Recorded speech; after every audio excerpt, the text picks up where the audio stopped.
Assalamualaikum warahmatullahi wabarakatuh. Saya Anissa Mokafi dari Prodi Teknologi Komputer. Di sini saya akan menjelaskan komponen CPU atau Central Processing Unit. Pertama, CPU adalah perangkat keras komputer yang memiliki fungsi penting. CPU dikenal dengan istilah unit pemroses sentral atau UPS. CPU bertugas memahami dan melaksanakan perintah dan data dari perangkat lunak. Singkatnya, CPU adalah suatu induk atau pusat pemrosesan data dari perangkat komputer. Lanjut, CPU memiliki komponen dan fungsinya. Yang pertama ada casing CPU. Casing CPU adalah casing yang merupakan bagian paling luar. Umumnya CPU terbuat dari aluminium atau bahan-bahan yang sejenisnya. Fungsi ini adalah untuk melindungi berbagai komponen CPU lainnya yang ada di dalam dari debu, panas, air, atau kotoran lainnya pada saat bekerja. Kedua ada motherboard. Motherboard juga termasuk salah satu bagian-bagian CPU. Motherboard merupakan papan sirkuit tempat berbagai komponen elektronik atau komponen komputer lainnya saling terhubung seperti prosesor, video card, sound card, hard disk, dan lain sebagainya. Ketiga ada prosesor. Prosesor atau prosesor merupakan perangkat keras komputer yang memiliki tugas untuk memahami dan melaksanakan perintah dan data dari perangkat lunak. Keempat ada RAM. RAM adalah singkatan dari Random Access Memory dan merupakan salah satu komponen CPU. Kinerja RAM sangat berpengaruh pada performa komputer secara keseluruhan, terutama untuk keperluan multitasking atau melakukan beberapa aktivitas secara bersamaan. Fungsi RAM adalah untuk menyimpan data sementara dari suatu aplikasi yang bisa dijalankan secara acak. Hal ini membuat daya kapasitas RAM menjadi penting. Selain untuk keperluan multitasking, juga untuk penggunaan aplikasi berat seperti game atau software desain grafis. Kelima ada hard disk.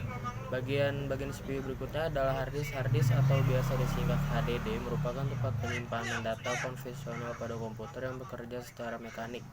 Hard disk berisi sebuah piringan atau cakram. Fungsi ini untuk media penyimpanan data serta media penyimpanan instalisasi dari sistem operasi yang digunakan untuk menyalakan CPU. Keenam ada CD atau DVD-ROM.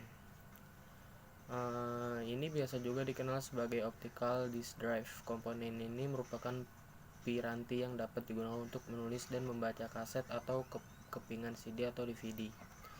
Dengan kata lain, fungsinya adalah membaca file dan data pada kepingan CD atau DVD atau format lain yang sesuai. 7 ada VGA card. VGA singkatan dari Video Graphic Adapter, merupakan perangkat keras komputer yang berfungsi sebagai pengolah data grafis sebelum ditampilkan ke monitor. Fungsi utamanya adalah sebagai pengolah data grafis sebelum ditampilkan ke monitor komputer. Ke-8 ada sound card.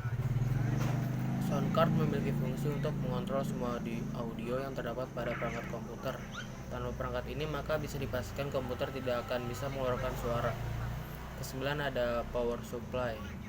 Power supply berfungsi merubah tegangan DC menjadi AC sebelum dialirkan ke setiap komponen komputer itu sendiri.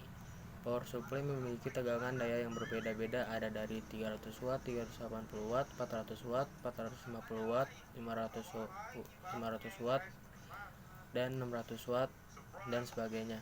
10 ada cooling fan atau kipas dalam CPU. Cooling fan ini mampu menghindari kejadian-kejadian yang tidak diinginkan, misalnya seperti overheat atau mati mendadak karena berhentinya kinerja CPU. Posisi cooling fan pada CPU juga harus disusun dengan tepat agar semua komponen bisa terkena dampaknya.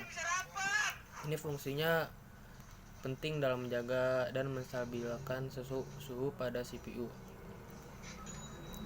Nah, itu pembahasan saya mengenai bagian-bagian CPU dan fungsinya pada komputer. Tiap komponen CPU memiliki peran dan fungsinya masing-masing. Sekian dari saya. Mohon maaf jika ada yang salah, kurang lebihnya. Terima kasih. Assalamualaikum warahmatullahi wabarakatuh.